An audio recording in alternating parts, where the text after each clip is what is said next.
So today is Friday, and Fridays are for testing. And today I'll be testing the BMW R9T. It's the heritage model of BMW, and it comes in 5 different models. So the R9T is the top of the range. It has slightly different suspension, and it has a rev counter and a different exhaust. The R9T Scrambler has a similar exhaust to the R9T, but different suspension and a slightly bigger tires, but it doesn't have a dual rev counter. You have the R9T Racer, which is a really horrible bike. It's got a basic fairing. It's got the white and red racing colors of BMW, and other than that, I didn't really look at it much. You also have the Heritage model, which I really liked, but not the Heritage model, the limited edition, which is the 50-year anniversary model. Unfortunately, because it was a limited edition, there were no vehicles available or no bikes available, so I wasn't able to get it. I wanted the Scrambler, but I really didn't like the exhaust, and the seat was really small, so if you're doing a longer trip, you might want to put your camping equipment on the back seat or put a pannier bag. I don't think these bikes are designed for pannier bags, but if you want to do it, you want to do it. So I didn't go for that because of the exhaust and the seat. And then I went for the R9T Pure, which you see in front of you. It's a really nice bike, and it has everything the others have, except the suspension is slightly different and the exhaust is different, which I preferred. But the rims are also slightly different. You can see it has the aluminium cast rims, which I think is better than the spoke rims because it's a lot easier to clean. The engine capacity of this bike is a 1200cc, and it has a horsepower of 110, and I think the weight of the bike is about 210 kgs. Because of the boxer engine, it's got a really low center of gravity, but it's a really comfortable bike, a really capable bike, and I really enjoy riding it.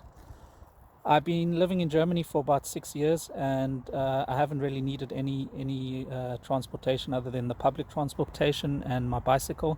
So with my bicycle and the train and bus, I pretty much get where I need to go.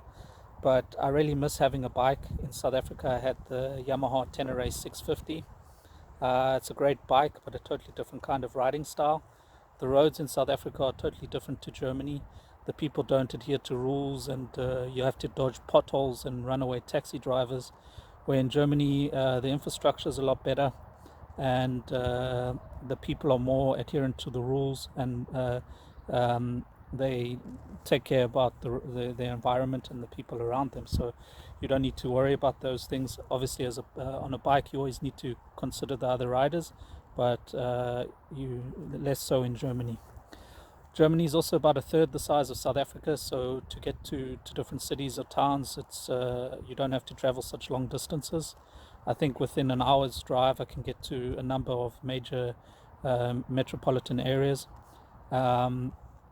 I also think with 2 hours, I can maybe get to the North Sea and do some touring around there. There's also the Harz Mountain, which is maybe half an hour away. Lots of lakes and rivers in the area. So the riding I'm not going to really do is that longer distances. If I do want to do longer distances, I think maybe for 4 hours I can get to maybe 7 different countries. So the type of riding is really different, and the roads are really different. Of course, we have the Autobahn, so you can really get high speeds. The R9T has a top speed of I think it's 230 or 240. I'm not sure if I will try to go that fast, at least not yet. But I think cruising speed of about 150 or 180 is pretty comfortable and relatively doable. The bike doesn't have a windshield. It's a naked bike. It doesn't have any fairing either, but I don't think this will be an issue. I test drove the bike in winter, so in March, the end of winter.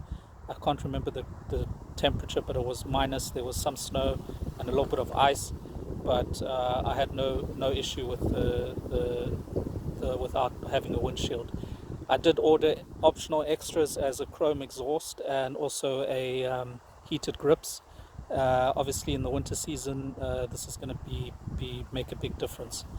I'll only be riding the bike for possibly 8 months of the year, because in the winter season it's just too cold, and on the roads there's lots of ice. So I really don't want to be riding in that sort of condition.